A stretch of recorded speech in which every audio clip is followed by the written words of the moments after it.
ગુજરાતની સરકારી પ્રાથમિક શાળાઓમાં 5મી જુલાઈથી દર શનિવારે દફતર વગર શાળાએ જવાનો નિયમ લાગુ પડશે। શનિવારે ભણાવવાને બદલે બાળકોને અલગ અલગ પ્રવૃત્તિઓ કરાવવામાં આવશે। શાળાઓમાં બાળકોને શારીરિક કસરતો, યોગ અને બાલ સભા જેવી પ્રવૃત્તિઓ। રિઝર્વ બેંક ઓફ ઇન્ડિયાના રિપોર્ટ મુજબ દરેક ભારતીય પર સરેરાશ 4.8 લાખ રૂપિયાનું દેવું છે, જે 2 વર્ષમાં 23% વધ્યું છે। માર્ચ 2023માં આ દેવું 3.9 લાખ હતું, પરંતુ હવે 2 વર્ષમાં દરેક વ્યક્તિ પર 90,000 રૂપિયા વધ્યા છે। સવાલ અને જવાબોમાં સમજીએ કે તેની શું અસર થશે। દેવામાં વધારો થવાનો અર્થ શું છે? આનો અર્થ એ છે કે લોકો પહેલા કરતા વધુ ઉધાર લઈ રહ્યા છે, જેમાં home loan, personal loan, credit કાર્ડની બાકી રકમ અને અન્ય રિટેલ લોનનો સમાવેશ થાય છે। ખાસ કરીને પર્સનલ લોન અને ક્રેડિટ કાર્ડ જેવી નોન હાઉસિંગ લોનમાં વધારો થયો છે, જે હવે કુલ ઘરેલું દેવાના 54.9% હિસ્સો ધરાવે છે।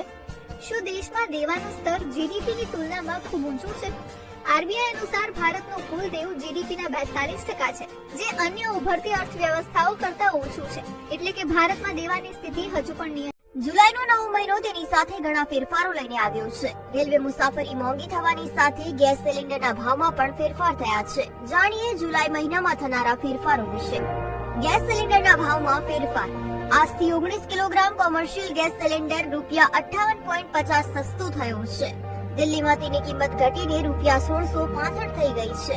આજથી રેલવે ટિકિટનું ભાડું વધશે। આજથી નોન એસી મેલ એક્સપ્રેસ ટ્રેનોના ભાડામાં પ્રતિ કિલોમીટર 1 પૈસા અને એસી ક્લાસના ભાડામાં પ્રતિ કિલોમીટર 2 પૈસાનો વધારો કરવામાં આવ્યો છે।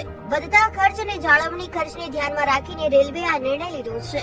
તત્કાલ ટિકિટ બુકિંગ માટે ઈ આધાર વેરિફિકેશન।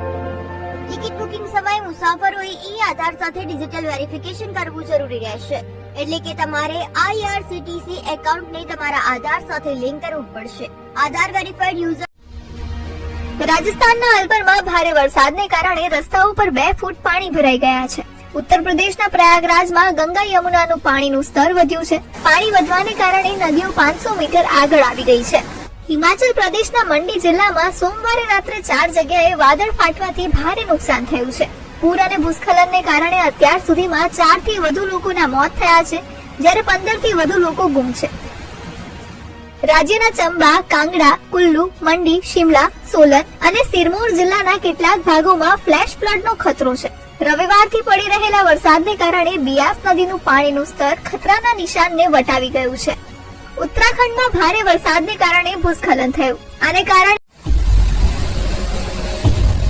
આ વર્ષે જૂનમાં જે વરસાદ પડ્યો તેણે 44 વર્ષનો રેકોર્ડ તોડી નાખ્યો છે। શું તમને ખબર છે આપણા ઘર આંગણે કેટલો વરસાદ પડ્યો અને જુલાઈમાં કેટલો વરસાદ પડશે? ચાલો દિવ્ય ભાસ્કર પર જાણીએ। સામાન્ય રીતે જૂન મહિનામાં 4.43 ઇંચ વરસાદ પડે છે, પણ આ વખતે 11.55 ઇંચ પડ્યો, એટલે કે સીધો 161% વધારે। એટલે કે તમે છત પર કપ મૂકો અને વરસાદમાં કપ ભરાય તો આ વખતમાં 2.5 કપ ભરાશે। દક્ષિણ ગુજરાતમાં તો કમાલ થઈ ગઈ। 19 દિવસ વરસાદ પડ્યો। સામાન્ય રીતે 6 ઇંચની જગ્યાએ 21 ઇંચ પડ્યો। મધ્ય પૂર્વ ગુજરાતમાં 17 દિવસ વરસાદ 4.52 ઇંચની બદલે 11.16 ઇંચ વરસાદ પડ્યો। ઉત્તર ગુજરાતમાં 15 દિવસ વરસાદ થયો। અહીં 3.31 ઇંચ સામે 7.12 ઇંચ।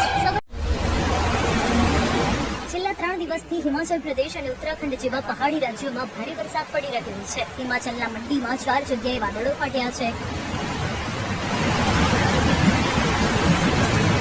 કોકલાહામાં પુલ સહિત અનેક વાહનો પૂરમાં તણાઈ ગયા છે। વિડીયોમાં જુઓ વરસાદને કારણે થયેલી તબાહીની સ્થિતિ। મનાલી મંડી 4 લેન હાઈવે પર બનેલી ટનલ પર લેન્ડસ્લાઇડ બાદ પહાડોનો કાટમાળ પડ્યો, જેના કારણે ઘણા વાહનો ટનલની અંદર ફસાઈ ગયા। મનાલી મંડી 4 લેન હાઈવે બંધ થવાને કારણે ઘણા લોકો રસ્તામાં ફસાયા છે। કેટલાકને